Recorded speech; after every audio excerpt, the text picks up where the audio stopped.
don't know if annual planning is the right way to do it anymore in tech. I think continual planning is super important. Let's go. Break it down. Yeah. We set a plan because you have to set an annual budget, right? The board expects it, your investors expect it. So you do have to do an annual plan. But we tell our board and our investors upfront every year, here's what we think today, but we operate on visual flight rules. So if we see things changing, we are going to change off of our budget. I mean, I'm trying to get it down to a monthly basis where we're reevaluating. Obviously, we can't make wholesale changes on all of the inputs, but evaluating what we're seeing and is there a reason to change some of those inputs for our future forecast? We're looking at it quarterly for sure today, but I do want to reduce that down to monthly. Is this thing on?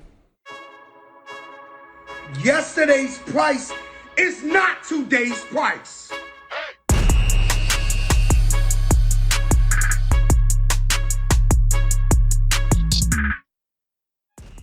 Hey, you know who's a cool dude? Ross Grainger, CFO of Paradox.ai.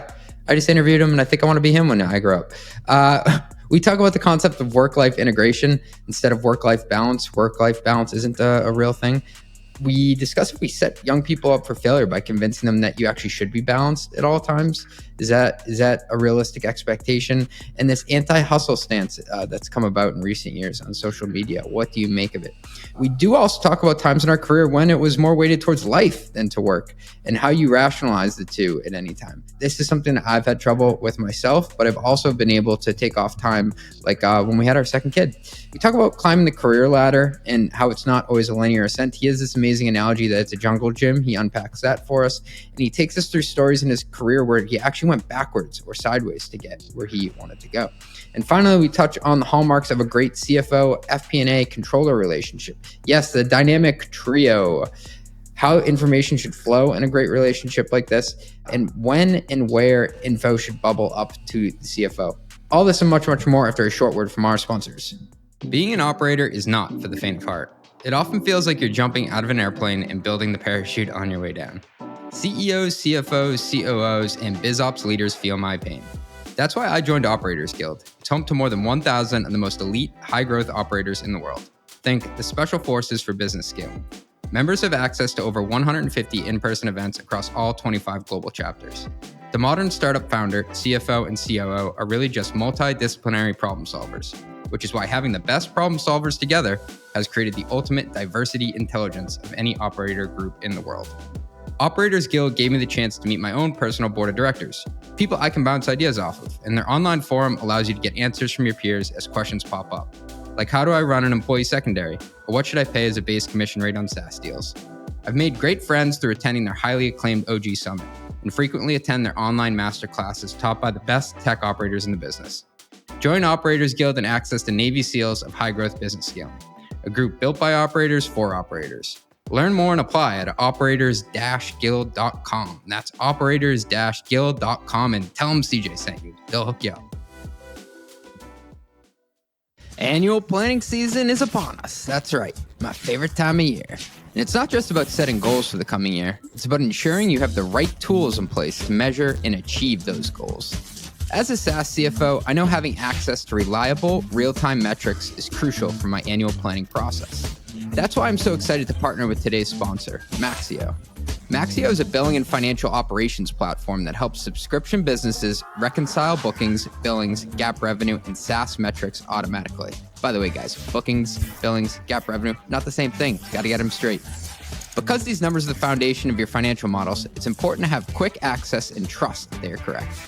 Don't let the complexities of SaaS finance and accounting slow you down. If you want to start 2025 with the right tools, check out Maxio by visiting maxio.com/run the numbers. That's maxio.com/run the numbers. Request a demo through our link to support the podcast, ya boy, and receive a 10% discount on your first year with Maxio. That's maxio.com/run the numbers. maxio.com/run the numbers. Please, guys, I really need this. Ross, welcome to the podcast. Thanks for having me on. Excited to be here. First hard-hitting question for you. What are you more passionate about, your coffee maker or endurance sports? That is a very tough question because I think I need my coffee maker in order to hit those endurance sports. But I think I'd have to say it's the endurance sports that drive me more than just the coffee itself. What type of coffee maker are we talking about here? This isn't a Keurig? No, I bought a Jura D6. So it's, the all-in-one, grinds the beans fresh, makes espresso, cappuccinos, or coffee. That sounds like an airplane model. That's sounds intense. Yeah, one of my few purchases where I don't have buyer's remorse. Wow. And did you do the Leadville mountain bike race? Did I read that right? I did. I did the Leadville Trail 100 last year in 2023. Pretty intense race, especially since I had never really mountain biked before 2023. Right. And I picked up my first mountain bike in like January or February of 23 and did the race in beginning of August. You're like, I bought a mountain bike. Let me do the most challenging race I can find at isn't it like 10,000 feet altitude? Something nuts. Yeah, it starts at like 9,600, gets up above 12. I think the peak is 12,400. And it's like 10,000 feet of climbing over the course of 100 miles. Wow. Well, that's amazing. I want to talk about work-life integration. It sounds like you've been able to integrate a heavy work schedule with some of your passions here, including caffeine. I like that you use the term integration because I've always thought work-life balance was like just a crappy way to frame it. I don't think that there are many people who have made it to a position of envy who have like a completely balanced life. But when you use the term work-life integration, what does that mean to you? To me, there's seasons of life and of work. So I think work-life balance implies, just that term implies that you should strive to be in balance all the time. And there's just no way to ever achieve that. Because you have seasons where things are happening that are more intense, you need to focus more on work. Sometimes there's seasons of life where your family is taking more of your energy. And you should feel comfortable shifting your focus from work and life at different times, but mine has never, ever been in perfect balance. We had spoken to Jessica Lanier, the CFO of Restaurant 365, and she kind of identified the same thing, that you go through periods of life where things get out of whack. And it's not bad that they're getting out of whack, but where people in like high demanding roles get it wrong is they don't want to admit it. So they keep trying to like just fit a square peg into a round hole, and you have to adjust like the rest of your life around it. And that's something like, as a parent of two young girls now, I'm trying to do on the fly because my schedule has become kind of like a Rubik's Cube. Yeah, totally get that. Young kids, mine are older now, so I'm dealing with college and ending high school and things. But that is one of the times, or one of the things, that I may focus more on life. So I did make it a point to go to my kids' activities, which means I was not working during work hours. So I'd go to if they were presenting at school in their third grade class doing their wax museum presentation or whatever, I'd make sure to go to that. And sometimes that meant I'd be working at midnight, and that was okay in order to get the work done that needed to get done. But I wanted to be there to go to kid activities when possible, managed to coach flag football and soccer for my kids. So that meant showing up somewhere at 4 p.m. to make sure I got those times with my kids. What's your advice around the coaching piece? This is something that I've always had on my bucket list, to like be a coach for my kids, but I also have like a pretty intense work schedule. What was your mindset going into that? My mindset going into coaching for my kids was really just, it was important to have that time with them and to show them that I cared. So it was energy and it was effort, and I had to block my schedule weeks ahead of time to make sure that I didn't get a work meeting put on my schedule. But it was really important to make that connection with my kids. And I've got some great memories and some great pictures, to help with those memories of when I was coaching. But for me, it was important for me to do it early because I don't have the skills to teach the hard skills with soccer and football and those things. I am much better at organizing the kids, getting them to show up, rotating players out, those kinds of things. So I stopped coaching when my kids were, I think the oldest I went to was like 10 years old in flag football. That's equally good advice. Like, they're not going to have me be the high school football coach, Right. So do it early and often. I want to touch on the concept of hustling and working hard and putting in a lot of hours. Do you think we almost point kids these days in the wrong direction by saying that you have to be balanced at all times? I do. I think that hustle is one of the highest predictors of future success. And hustle doesn't mean doing things dumb, right? Just working hard isn't the only way, but it's finding those tools that can help you be more efficient, but you're never going to get away from the hustle and being the hardest worker out there. Yeah, we had spoken to John McCauley, the CFO of Calendly, and he was very vocal that like, I am against this anti-hustle culture. I don't think it's cool at all. In fact, I kind of look at it like, great, if you're not going to hustle, that's like one less person I have to compete against. Yeah, I would agree with that. I also think that it's hard to square these two things in your mind, that you want to have this completely balanced life, but also be the best at something. And we'd spoken to Dr. Julie Gerner, who writes this newsletter. It's called Ultra Successful. And it's for type A people like ourselves who want to challenge themselves and are always looking to get to that next level, whether that is a bit selfish at times or if it can be a bit of a negative quality. It's kind of like she writes about how to make it a positive force for good. And she touched on the same thing now. Like it's actually, I think, people who are on the corner of anti-hustle, it's because they may be afraid of what it takes to put in. So it's kind of like if I say that I don't like it or that's not cool, then it makes it like an excuse for me to not lean in. Yeah, I totally agree with that sentiment. It does take the hustle to be good. Can you think of any times in your career where it was weighted more towards life than to work, other than coaching your kids' games? Yeah, it's almost all, for me, centered around family, where it's focused more on life. So there's a couple seasons that have been really impactful. Birth of kids. You know, I take time away from work to be with my wife, to be with my kids, and make those connections. Other times are around major milestones. So graduating from high school, there's a lot that goes into that, both leading up to and then prepping for college, dropping kids off at college, you know, spending a lot of time where I wasn't working that hard during those times. It was important. In order to do that, I had to build up good people around me so that I had trust that the trains would keep running, that the work would still get done. And they knew how to reach me in emergencies, but the hope was they wouldn't have to during those times. Yeah. So it sounds like you built up a support system. It wasn't like you just said, hey, I'm going to turn the volume down here. It's I have the proper infrastructure in place to remove myself a little more. Yeah, you definitely have to have that in place. Otherwise, there's no way you can completely turn it off. I guess the opposite question. Can you ever think of a time where you over-indexed on work and you regretted it? I'm a long pause because I'm actually really thinking about if I've ever regretted it.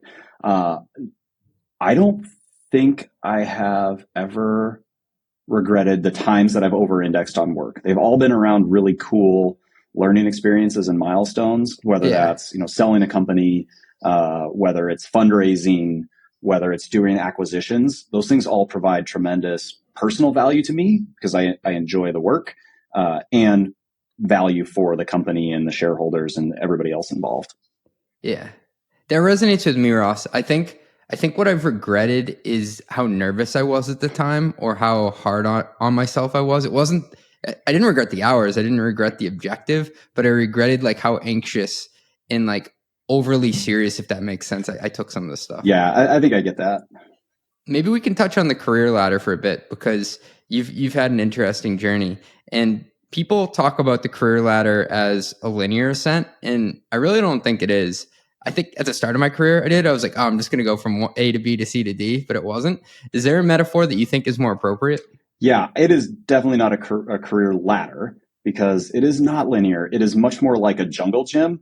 And I have this picture in my mind of this jungle gym from my grandparents' backyard. It was this metal thing that was rusty and probably kind of dangerous, but it had two peaks on it and two kind of, it's very hard to explain without the visual, but there were two high points on it, and you could get to those high points multiple ways. And I remember playing with my cousins and my sister, and sometimes in order, you know, if we're playing like King of the Hill or whatever, I couldn't just go straight up to the top. I'd have to sometimes slide across. Sometimes I'd have to go all the way down that jungle gym and move over to the other side in order to climb up to the peak. And that is much more what my career has been like. I've had some steps back.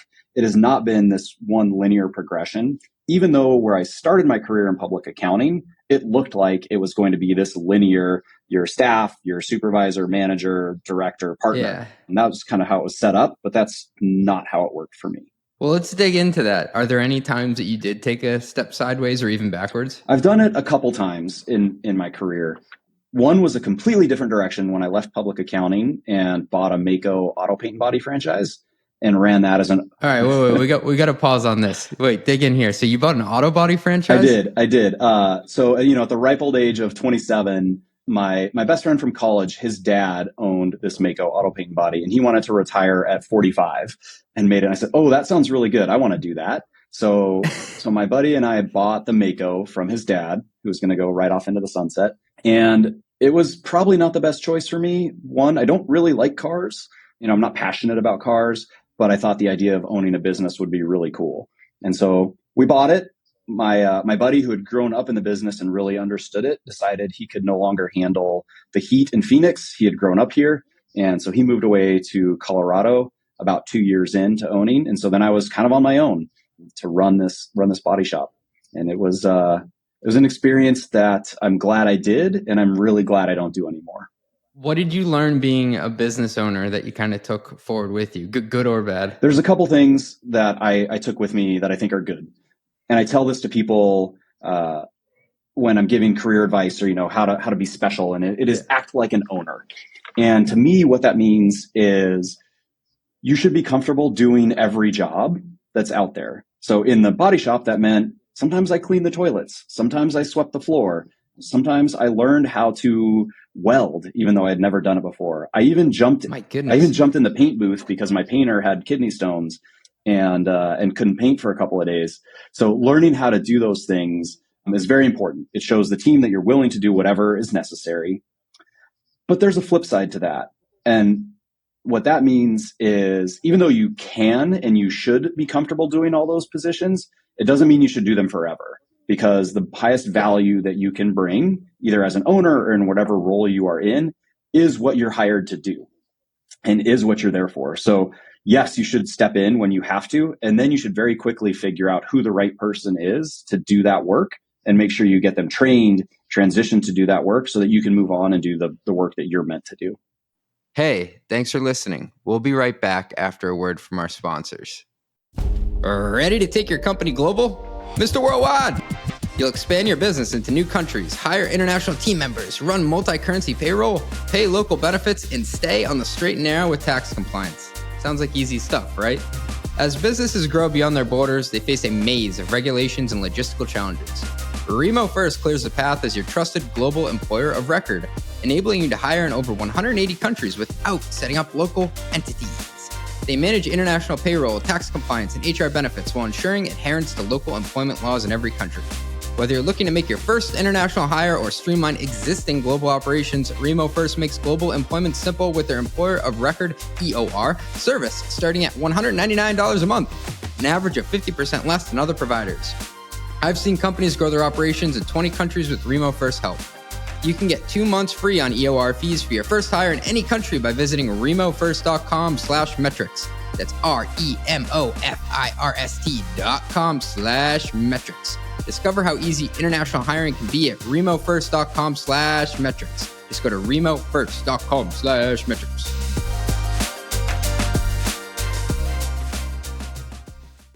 As a startup CFO, the number one question my friends come to me with is, who do you use for banking? That's right, they don't ask me for my chicken parm recipe, and they don't ask me where I got my dog groomed. I'm the friend they come to for invoicing, credit card, and bank account advice. Go figure. So I thought I'd just come out and answer it for everybody on the podcast. I recently made the switch to Mercury because I was losing my mind trying to get a clear understanding of how cash entered and left the building. Financial operations were getting needlessly complex, and that's coming from someone who does finance stuff for a living. You can't manage what you can't measure, so I made the change. Plus, it took me literally under 10 minutes to go from application to approval. I'm not kidding. It was wild. Mercury simplifies your financial operations with powerful banking, and it gives you greater control, precision, and speed so you can operate at your best. Mercury is a financial technology company, not a bank. Banking services provided by the Choice Financial Group and Evolve Banking Trust. Members FDIC. What does the future hold for business? Ask 9 experts and you'll get 10 answers. Bull market, bear market. Rates will rise, rates will fall. Can someone please just invent a crystal ball already? Until then, over 40,000 businesses have future-proofed their companies with NetSuite by Oracle, the #1 cloud ERP, bringing accounting, financial management, inventory, HR into one fluid platform. With one unified business management suite, there's one source of truth, giving you the visibility and control you need to make quick decisions. With real-time insights and forecasting, you're peering into the future with actionable data. Whether you're closing the books in days, not weeks, you're spending less time looking backwards and more time on what's next. If you listen to this podcast, you'll know I ask CFOs all the time to rep their tech stacks, and I would say almost every one of them use NetSuite. And that's what I would use too. Whether you're a company earning millions or even hundreds of millions, NetSuite helps you respond to immediate challenges and seize your biggest opportunities. Speaking of opportunity, download the CFO's Guide to AI and Machine Learning at netsuite.com/metrics. The guide is free to you. That is netsuite.com/metrics. Ooh, yeah, it's netsuite.com/metrics. Please, guys, I really need this. Ah, man, that's such good advice, because it's like you do have to probably paint a car once to understand like the nuances of it. Like, you're not going to learn everything online or just by watching. It's kind of like sports. You have to actually be in the arena and try something to be able to coach it to a certain degree. But it doesn't mean you should continue to paint the cars. Right. Even if you like it, even if it's fun for you, the Mako wasn't going to be successful if I was hiding in the paint booth all day long. So go back to the jungle gym. What happened next? Did you go up or did you go sideways? So went back down again, ended up shutting the doors of the Mako. And I took a sideways position. I maintained relationships with that public accounting firm that I left. So even in 2009, when public accounting firms were shrinking their staff, I called some of the partners that I knew and said I was back in the market, and they hired me almost instantly back into the same role that I had left at. So even though it was 5 years later, taking a sideways position back into an accounting supervisor. Worked in public accounting again for a few years, but decided it wasn't going to be for me long term, decided I was not on the partner track, and I wanted to get into a large corporate accounting team. So I looked around the Phoenix area where I'm from, or where I live, and one of the accounting and finance teams that had the best experience from what I could see was at University of Phoenix, had some great leaders. And so I took a lower position, lower pay, to go work in a role that I thought would be mildly boring as a property accounting supervisor, to be able to get into that organization where I knew I would be able to learn more and accelerate my growth after that kind of sideways or down step. That's really commendable, because a lot of people say to take a long-term outlook on things and be willing to take a step backwards, or like to not actually prioritize the money in today's terms. Think about it, what it's going to be later. But people are really crappy at actually doing that in practice. Oh yeah, it's hard, especially when you're used to some standard of living and some paycheck that you're used to getting. And then to be able to cut that paycheck is kind of scary, especially with a family, especially with commitments. But I definitely know for me, it was worth it to do. What did it feel like at the time? Were you a bit down on yourself, or are you a positive person who's always able to look forward?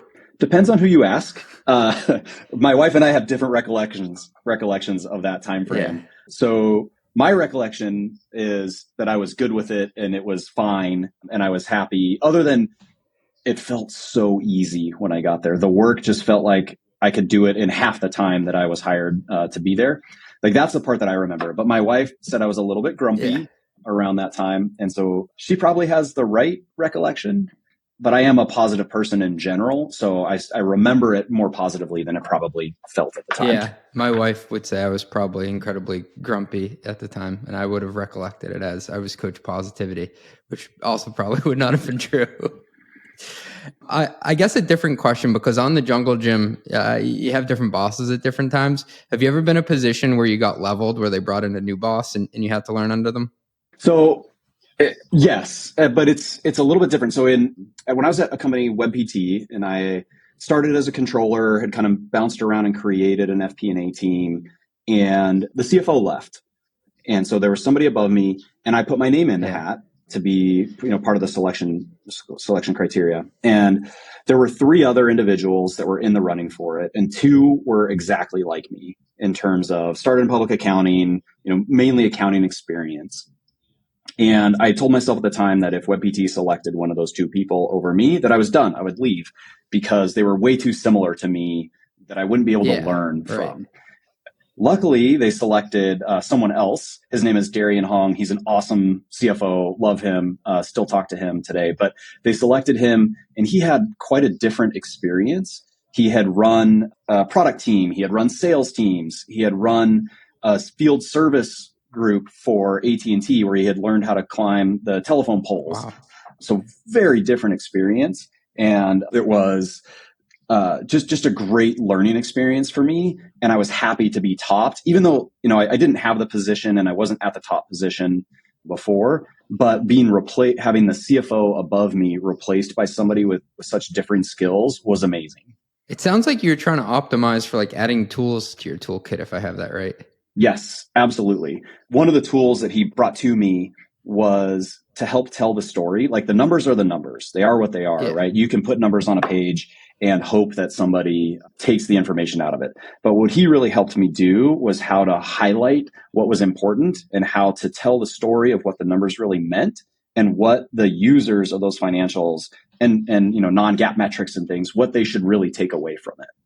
Yeah. And I feel like you can't really learn to be a good storyteller until you have the foundational accounting and finance knowledge. And that's kind of like what takes you to the next level.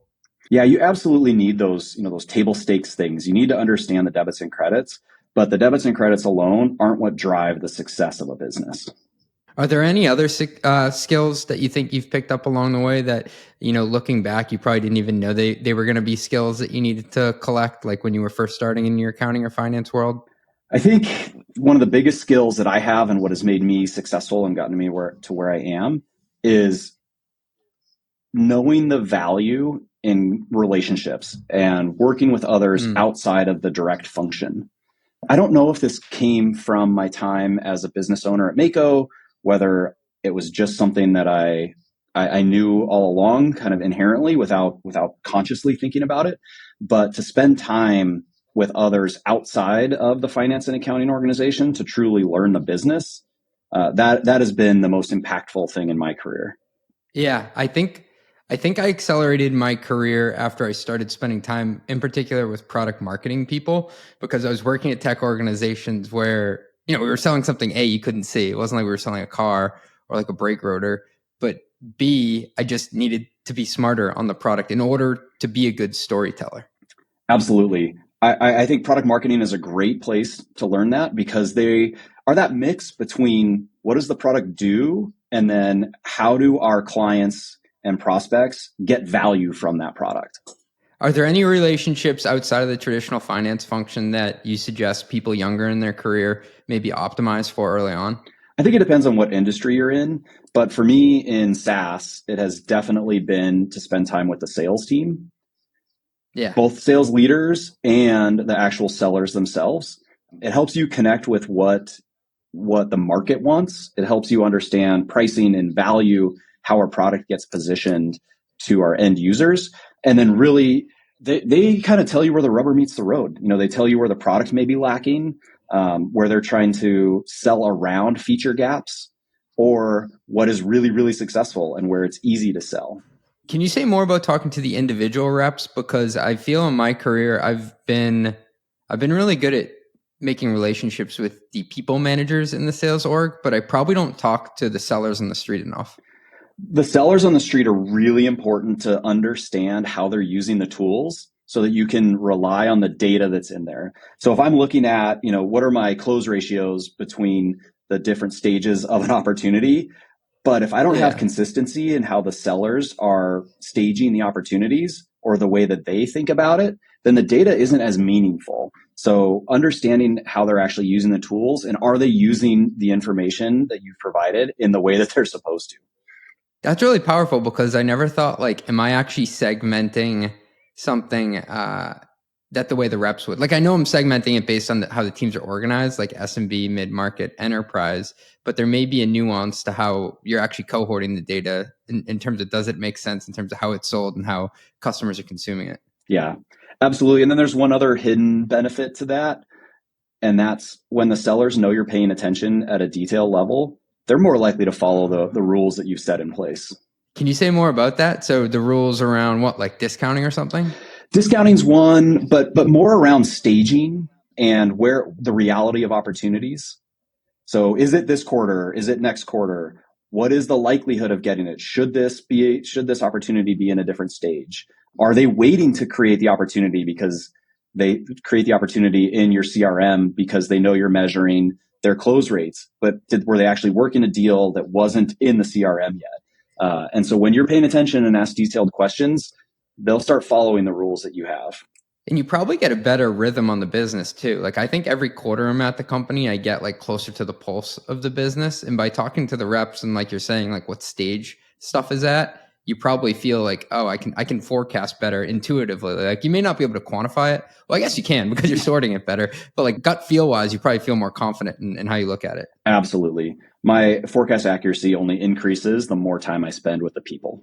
Some of the other people that you spend a lot of time with, so we talked about outside the finance department, but the hallmarks of a good CFO, controller, FP&A relationship, like how should data flow to make your job easier? You need both structured cadences, timing for your month end close, your quarter close, those things, so that you get certain data at certain times. But there should also be an open dialogue. So as things pop up, there's no need to wait. If an expense comes in that's higher than planned, you should know immediately. And the team members should feel comfortable bringing that to you so you can start digging into the why ahead of the month end or quarter end close. Can you say more about that? Because I think there's like a fine line between it almost being like micromanaging where they're expected to bring data to you, like everything to you, versus the important stuff. Like how do you train a team to be like, I want to know about this during the quarterly meeting, but if this comes up, like come to me right away? I don't know if I have a perfect answer for that. I think it's one of those things that develops over time. And I've told my team members, let's start with being over communicative. Copy me on everything, not because I want to micromanage, but because I want to work together to define what is important and what's not. So I start with viewing a whole lot more data and transactions than I really want to, and we scale back from there. I think it's harder to get a team comfortable with giving you more information than it is to tell them to scale back. So I start with, it's similar to, I think, teachers in school. They're really strict at first and then lighten up a little bit as you learn how the group works together. Are you big on visibility? Like even if I don't reply to it, I just want to see it to kind of absorb it as a data point? Absolutely. Absolutely. Visibility to me is key. And I try and tell my teams, if you put me in the to line in an email, that means you're expecting me to respond. If you put me in the CC line, that means it's just for information and there's no response required. I really like that. I know it's like obvious when you think about what an email is, but I worked with this really great guy named James Mundell, and he was the head of worldwide channel relationships. And when you're the head of channel relationships at a software company, you have a lot of inbound and outbound because you're basically like the intersection between everybody you work with outside of the company and inside if you're selling through like reseller networks. And he would say to me, I get to inbox 0 every single day. I don't reply to that many emails, honestly, CJ. Like I don't spend a ton of time typing out emails, but I spend a lot of time reading them because it's all data points that I'm kind of creating in this web of like what I understand. And sometimes people may misunderstand like the kind of ratio of me being vocal to me just reading it. But like I'm really big on just being CC'd on something just so I know what's going on. Absolutely. And I think in this day and age with what's going on with LLMs and AI, the more information that you have in your inbox, the more likely you are to be able to utilize that and summarize it using the tools out there in the future. Oh, damn. I didn't think of that. That's your product's probably on the corner of some of that stuff within the HR space. Yeah, definitely. Hey, we're talking about the hallmarks of good teams. Before we hopped on the line, you just got off a plane from Vietnam. Do I have that right? Yes, I made it back from Vietnam safe and sound. I think I nailed the time change this time by staying up for like 36 hours before sleeping on the plane so that I was really tired, was able to sleep the last part of the travel back. And then I seem like I'm back on Arizona time zone. Yeah. Okay. So we'll see how tonight is. If I make it through all day today without jumping back to my coffee maker afternoon, then I should be okay for this trip back. Tell me about your team there, because we've been trying to unpack on the show how to build an international team. And it sounds like it didn't start with the finance team in Vietnam, but now you do have some team members there. Yeah, we have our engineering team, engineering QA, that started in Vietnam, started a very small team that we formed a subsidiary there. And then it has continued to grow. And as that growth has happened, we've built the support teams in Vietnam with HR and with accounting to just run those teams. In the last year or so, I've started to leverage that Vietnam accounting team to do some of the work for my US accounting as well. And starting with some simple things, around AR and AP. When you think about companies going international with their workforce, is it a pretty tried and true playbook, you think, of like start with engineering there and then expand to other functions? Or how have you seen it work, either with your company or with others? I think it really depends on what the company is doing. Engineering, I think, is one of the easiest to offshore and to move out of the country. There's lots of different locations. I do think with the rise in globalization and with a lot of these global employer of record companies, it makes it easier to start. But there are challenges as well. Make sure you know the country, make sure you know the customs and what's going on, and how to be successful in hiring, in managing the governments there. They're really important to dig into. I think it's also important to have a lot of your processes nailed domestically before you go there. Like you don't want to be creating like the AP or AR process on the fly. Absolutely. It's better to have the playbook written. Here's the instructions. Here's what you should do. Here's when you should raise your hand and say you need help and kick it back to the US team. Do you think that moving international at first slows the team down before it can go faster? Or do you think it's like an immediate benefit? And I ask because a lot of people are probably in annual planning season right now, and they're trying to think about how to forecast the impact of having an international workforce. Like, do you get value out of it right away? Or is it like, hey, we have to admit this is a multi-year journey? You should, if you're not going to get some immediate wins out of it, you probably should reconsider. Now, those wins won't be everything you plan to get over the long term, but you should plan in such a way that you can find some very near-term small wins, because you need to celebrate the wins to keep going. Now, the long-term benefit, you should plan for that to take, years before the process is fully baked, before you resolve some of the issues that happen with being on different time zones and understanding, when to stop, when to pause and wait for the response versus when you can keep going through. What are some near-term wins that people can identify if they're going international? It really depends on what process you're trying to do. So if you're doing some engineering offshoring, it's probably good to start with small tweaks. What are some bug fix items that you can get resolved quickly, where the documentation is clean and easy to do, that somebody can pick it up and run with it, versus creating your whole new, your next gen product? You probably don't want to start with that offshoring to your engineering team. If there's any of the business as usual or keep the lights on work, that work can probably get up to speed real quick with an offshore team. We had spoken to Stephen Grist, the CFO of Puzzle, and I asked him how he thought about R&D investment and like what percentage of the total should be allocated to keep the lights on versus increasing the value of features versus net new products. And he gave us the breakdown, but then what he said is, I actually try to get 100% of the spend on maintenance to be offshore at some point. So like my gold standard is like, I want to take that and eventually get that to be the overseas like center of excellence. I think that's reasonable. I think it depends on, again, it's going to be individual to each company. We have 100% of our maintenance work being done offshore, but we also have the majority of our new development being done offshore, because that's the way we grew up. And most of our engineering is done there. Can you say more just generally how you think about R&D spend? Like, are there different buckets that you like to place it into? Because different CFOs group it differently. Yeah, and we are evolving there. We've grown rapidly. We're 20 times the size from when I started in terms of revenue. And so things have changed. 20? Yeah. It's been a fun run in 5 years. It changes over the season of the company. So, before, when I first got here, there really wasn't a lot of segmenting that we were worried about on the R&D. We had kind of one North Star metric.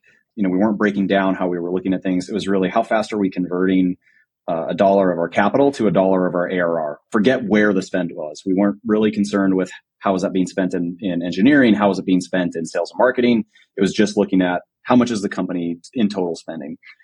As we've evolved, we've started to look at in more detail, especially on the R&D side, where are we spending the money at a product level, and how does that align to the revenue that we're getting, as well as how much of our R&D spend are we looking at products that are our next SKUs, our next revenue generators, but they're not necessarily generating revenue right now. And I think that mix will change and be important for different companies at different times. But we're looking at a pretty significant portion of our R&D spend on what's next. Do you have any advice for CFOs who are trying to plan like what a R&D payback period, for lack of a better term, should be? Like, should they say, I put $1 into building a new product today, I should see it back in 12 months, 18 months, 24 months? I don't know. I don't have a good rule of thumb for all companies because it varies so much. And we're in this time of change that, Right. development is getting so much faster and I'd say easier in some respects, that time should probably be accelerating from what it was even 5 years ago. So you should get time to value faster. The way I look at it today is, and it's not even consistent. It's different across different products. There's some stuff that I want that dollar spent on a product. I want to see returns on that like in the next quarter. There's other products where I know this is a long build. We're probably 2 years out from seeing really the returns start to happen on that spend. But those are probably things that you agree on at the start of the year, right? Like there are different timelines for different initiatives. Yes. And I'm hesitant here because I know you like to say because inevitably everything takes longer in the tech world. Well, it takes longer, but my hesitancy is a little bit because I know you like to say things about annual planning. I don't know if annual planning is the right way to do it anymore in tech. I think continual planning is super important. Let's go. Break it down. Yeah, let's go. We set a plan because you have to set an annual budget, right? The board expects it, your investors expect it. So you do have to do an annual plan. But we tell our board and our investors upfront every year, here's what we think today, but we operate on visual flight rules. So if we see things changing, we are going to change off of our budget. And here's some of the things that we'll look for. So we give them some guidance on what are those things that may make us change. I mean, I'm trying to get it down to a monthly basis where we're reevaluating. Obviously, we can't make wholesale changes on all of the inputs, but evaluating what we're seeing and is there a reason to change some of those inputs for our future forecast? We're looking at it quarterly for sure today, but I do want to reduce that down to monthly. If I was to push back and say 70% of costs usually are tied up in headcount, how much can you really change from quarter to quarter? What would you say? I would agree with that. But in a company that's growing as fast as we are, so while 70% of your cost is tied up in headcount, and I fully agree with that, we're almost dead on there. We can control how much we grow that number in the future. For me, it's not thinking about how I'm going to reduce it. It's how much do I want to slow the growth if needed. Because we're 7x the headcount from when I started. We've got lots of opportunity to influence those future numbers in how we're growing. Maybe it's delaying headcount in certain areas. Maybe it's reallocating a complete, we plan to add 20 heads in engineering, but we actually need those heads in sales and marketing now. And so the cost is a little different, but we will make that call on the fly. And would it be fair to say that a lot of revenue cures a lot of sins? Like it's easier to change things up on the fly if things are going well? Yeah, we have had the success of hitting our numbers. It makes it a whole lot easier to change your expense plan when you're hitting your bookings numbers. So one example you said was reallocating to sales and marketing. That sounds like you're sitting down, Ross, looking at the plan saying, wow, things are going well. We can sell in these places that maybe we didn't anticipate before, whether it's a geography or segment. Is that right? Yes, absolutely. Or whether it takes more on the go-to-market in order to hit those bookings numbers that you're trying to get. We might be finding that we have to spend more in marketing. So we need another product marketer. We need another events planner because we're finding success in events in order to get those numbers. Can you just elaborate on how you talk your board through this? Because VCs are the type of they're the type of crowd that they want to be able to hold something tangibly and like revisit it and memorialize it quarter to quarter, because we don't like to admit this, but they may only spend like 10 hours a quarter on our company, if that, like if you factor in the board meetings. So like consistency and training them is key. What else do you say to them to allow yourself to have that flexibility? There's a couple things that we've done that I think have been helpful. One is no one investor has a majority for us. So our last round our Series C that we raised in December of 21, we got to take advantage of the timing, but we had 14 investors that came in on that. So no one person, 14. Yeah, it was fun. That was a crazy time to get closed right before Christmas 2021. But no one person has a say. So I don't have to follow any one of their playbooks from our investors. It's kind of one thing. The other thing is keeping them informed along the way. I send out a monthly package that is our core financial statements, along with some non-GAAP metrics, and then just a quick write-up of kind of here's some key movements, here's what's happened, here's some of the why. So they're never getting surprised on the quarterlies when we get to our quarter meetings. I don't know how many, well, I know for sure at least 2 of them read it because I get comments back, but I don't know if everybody else reads it. But at least they have some of the information to keep that information flow going. And sometimes I solicit feedback like, hey, we're seeing this, XYZ partner or XYZ investor, you're really helpful in this area. Can you help me understand how I should think about this? I like how you do it monthly because it forces them to stay on top of the business, right? Like if you wait quarterly, it's probably too late. Yeah, it is too late if you're waiting till the end of the quarter. And I never want to hold bad news. So if there's ever any bad news, I want to share it early. Also with good news. I mean, I love celebrate the wins, but you cannot hold bad news. There's no benefit anywhere. I'd say the only benefit, I may hold it a day or two because we want to formulate our plan on how we're going to address it. But, there's no point in waiting for bad news. I really like, Ross, how you said that about bad news. It's you don't want to hold on to it. You want to be the truth teller, always expose what's going on. But you'll also want to have very quickly the solution or like this is the plan of action due to the bad news I'm delivering. Yes, absolutely. And sometimes that plan of action isn't the full solution. It's just these are the next steps I'm going to take to get to the solution. Yeah. We talk about that a lot on this podcast of like being the CFO, and you have to be willing to pass on the bad news. But what we don't often talk about is like you're packaging the bad news with what's next or what this means for the company. And that part can't be like glossed over. Absolutely. That's the most important part, I think, of the CFO is how do you respond when things don't go your way? Any other opinions on annual planning before we move on? Nothing of significance, I think. It's a necessary evil, and then you just need to be ready to adjust. All right. Stay flexible, my friends. Ross, I'm going to take you into what we call our long-ass lightning round. So you're a successful guy, but you got to give me one thing you've messed up in your career, either this job or a previous one. I was thinking about this question because I hear the pod and hear you ask it. I think there's a couple things, and I feel like it's a little bit of a cop-out because so many people say this. But I think it's true, and I think it holds for most people, is you should trust your gut. And when you know something needs to change, don't sit on it. Just make that change, whether it's people related, whether it's partner related. Don't sit on those things that you need to do. Can you think of anything in your career that you knew it, but you waited too long? People moves for sure. Not this job, but a prior one. I knew very, very quickly that I would have to make some changes on the team. And I didn't do it for months. And it just was uncomfortable because I knew it was going to happen. And then it just slowed down my ability to then speed up. And I forget who pointed this out on a previous podcast, but like that person's teammates are also watching and they know too that it's a weak performer or a bad fit. And they're probably judging you as the leader if you're not moving them out. Absolutely. And you'll pay the price for that. You might lose good people or they'll lower their performance. There's a regression to the mean if you accept it. Well said. If you could tell your younger self something knowing what you know today, what would you tell him?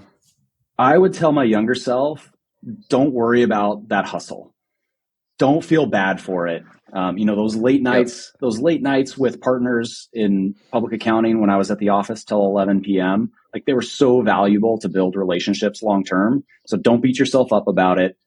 Celebrate it, enjoy it, but also make sure that when you do have that late night, spend some time at home the next morning before heading right back into the office.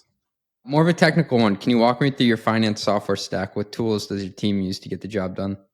We are a little slow to adopt some things, so we're still on QuickBooks, but we use a couple of friends of the pod. We use Maxio and Planful. Nice. And then a lot in Salesforce, of course. I'm not sure how many software companies are not on Salesforce these days. And then a lot of Google Sheets, Excel, and slides. Cool. Well, the gift and the curse of this pod is you will have a bunch of hungry BDRs in your inbox over the next couple of weeks. Yes, I expect that fully. Shout out Maxio and Planful. Last one. What's the craziest thing you've ever had someone try to expense? So this wasn't an actual expense report. It was actually at this job, but it came from us at a conference in Las Vegas where we had put the rooms on a corporate bill for all the rooms for the employees. And I was reviewing the bill and there were a bunch of room charges on bills, and some of it was in the mini bar. But the one that stood out to me was the romance package that, What? yeah, there's a little box, in the mini bar that says romance package. And that showed up on the expense. And so I called the person whose room it was, and he said, no way. Well, definitely not. Ultimately, it turned out that the hotel had messed up and left open our account for another couple of days. And so the room charges got charged to our account. They fixed it. So it wasn't an actual expense, but seeing that romance package on our bill was quite crazy. That's hilarious. Oh man, the honeymoon suite. Yeah. Ross, this has been a pleasure. I appreciate you sharing all the wisdom, and congrats on all the success that you've had so far at Paradox. Thanks, EJ. I appreciated being on the pod. Run the Numbers is a mostly LLC production. Yelling an intro by Fat Joe. Artwork by some AI thingamajig. Podcast and video editing is done by Cleancast at cleancast.io. Nothing said on this podcast is intended to be business or investment advice. It's the sole opinion of me, a guy who feeds his dog too much ice cream and has a history of net operating losses, LOL. If you like this podcast, please hit subscribe. It would mean a lot to me. And also check out mostlymetrics.com. That's my newsletter where I explore business models and financial metrics. Thanks for riding with me. Share this with your friends. Peace.